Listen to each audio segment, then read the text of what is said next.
አብርሃም አደጋ እንደደረሰበት ሰበር ዜና ወጥቷል። ሩታን የነካ የለውም በረካ። ሩታን ነክተሃልና በረካ የለህም።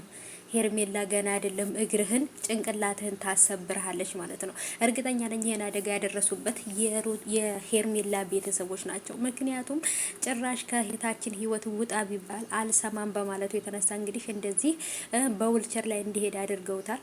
አብርሃምዬ ይቀጣ እንግዲህ ይሄን እንድናደርግ ያደረከን አንተ ራስህ ነህ ማለት ነው። በቃ ይሄን እንድናደርግ ያስገድድከን አንተ ነህ። ምንም ማድረግ አንችልም። በጣም ነበር የምንወድክ፣ በጣም ነበር የምናከብርክ። ግን ደግሞ በቃ አደጋ ደርሶብህ እንኳን ራሱ በቃ አላዘንልህም ማለት ነው።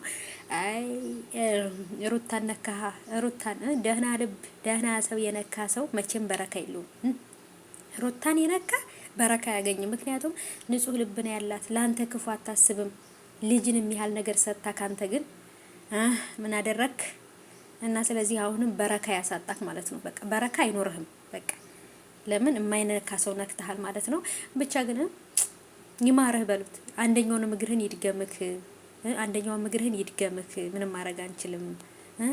የኢራንንና የእስራኤልን ጦርነት ያድርገው ፍቅራችሁን፣ ያንተንና የሄርሜላን ፍቅር የኢራንንና የእስራኤልን ጦርነት ያድርገው ፍቅራችሁን።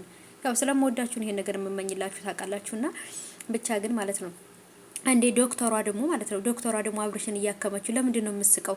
እሷም ደግሞ ከአብርሽ ፍቅር ያዛት እንዴ ዶክተሯ። መቼም የልጅ እኮ መስተፋቅር እያሰራ ነው በሴቶቹ ላይ እንዴ